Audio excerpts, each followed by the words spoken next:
안녕하세요. 내맘주치 노충구 원장입니다.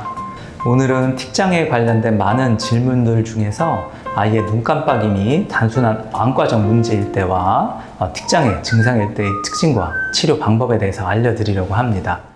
실제 치료 후기도 준비되어 있으니까 끝까지 집중해서 잘 봐주세요.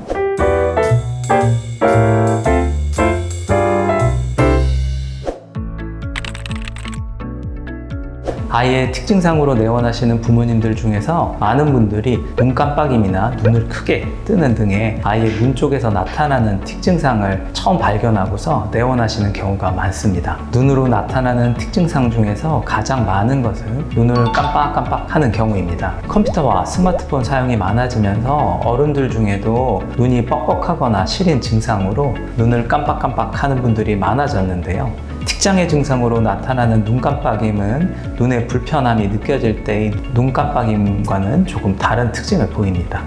눈에 불편감을 줄 만한 다른 원인이 없는데도 부자연스럽게 눈을 질끈 감듯이 세게 깜빡인다든지 빈도가 1분에 20회 이상 나타날 정도로 자주 깜빡이는 경우가 계속된다면 틱증상을 의심해 볼 수 있습니다.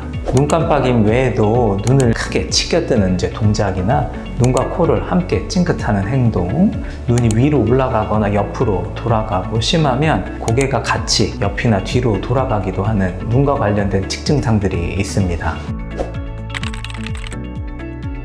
틱증상이 아님에도 아이들이 눈을 자주 깜빡거리게 되는 경우가 있는데요. 알러지성 결막염, 속눈썹이 이렇게 찌르는 경우, 그다음에 안구 건조증 등 이런 안과적 질환이 원인이 되는 경우가 있습니다. 틱장애로 가장 많이 오해받는 경우는 바로 알러지성 결막염으로 인한 눈 깜빡임입니다. 아이의 눈 깜빡임으로 안과를 방문했는데 알러지성 결막염이라고 진단을 받고 안약 처방을 받아서 눈에 넣고 나니까 눈 깜빡임이 줄어들게 되었다. 이런 경우라면 틱증상이 아니고 알러지성 결막염으로 인한 경우입니다. 만약 알러지 반응이 눈이나 코 쪽 점막에 함께 오는 경우에는 눈과 코를 함께 찡그리게 되기도 하기 때문에 틱증상과 더 헷갈리게 됩니다. 만약 안과 치료를 통해서 알러지성 결막염이 개선이 되었는데도 눈 깜빡임이 지속이 된다면 이때는 틱증상을 의심해 봐야 합니다. 속눈썹이 눈을 찌르는 경우의 눈 깜빡임도 틱증상과 많이 헷갈리게 되는데요. 속눈썹을 찌르는 증상이 지속될 경우라면 안과적 시술이 필요할 수도 있습니다.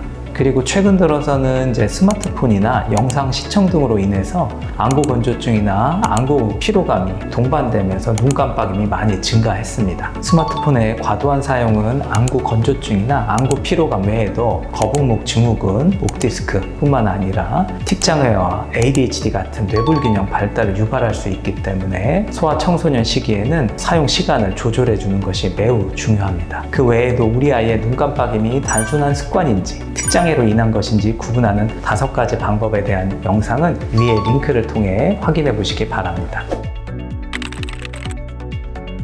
네, 그렇습니다. 보통은 눈 깜빡임부터 시작되는데 이것을 계속 방치하다 보면 눈과 코를 함께 찡그리거나 눈과 고개가 같이 돌아간다든지 음성틱을 동반하는 등 좀 더 복합적인 형태로 발전하기도 합니다.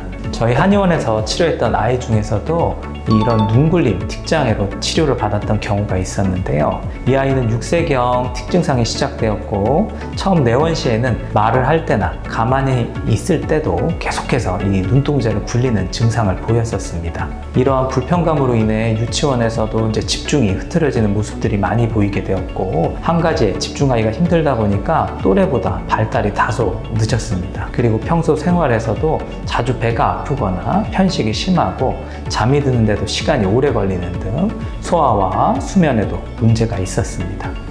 뇌불균형 진단 결과 아이의 두개골 쪽하고 경추 쪽에서 해부학적 불균형들이 관찰이 되었고요. 그로 인해서 뇌신경 쪽에서 눈으로 연결되는 신경상의 흐름이 좋지 않아서 생활에서 눈이 쉽게 피로해질 수밖에 없었습니다. 그리고 자율신경 쪽으로 연결되는 이 목 쪽으로 지나가는 이 미주신경의 흐름도 좋지 않아서 소화나 수면 등의 문제가 있는 상황이었죠. 또한 눈하고 손의 협응상의 기능적 불균형도 가지고 있어서 글씨를 쓰거나 폰을 사용해서 운동을 하는 과정에서는 뇌에 많은 과부하가 올 수밖에 없는 상황이었습니다. 치료 1개월이 경과하면서 자율신경계의 기능이 강화되면서 소화 기능이 개선되었고요. 그리고 잠을 드는 것도 힘들어했던 아이가 정상적인 수면 시간을 지킬 수 있게 되어서 아침에도 훨씬 잘 일어날 수 있게 되었습니다. 평소 심했던 비염이 호전되면서 호흡이 편해지면서 수면의 질이 높아졌던 그런 효과도 있었던 것 같습니다. 치료 3개월이 경과하면서는요, 이렇게 눈굴림과 함께 동반되었던 고개 끄덕임부터 이제 먼저 좋아지기 시작했고요.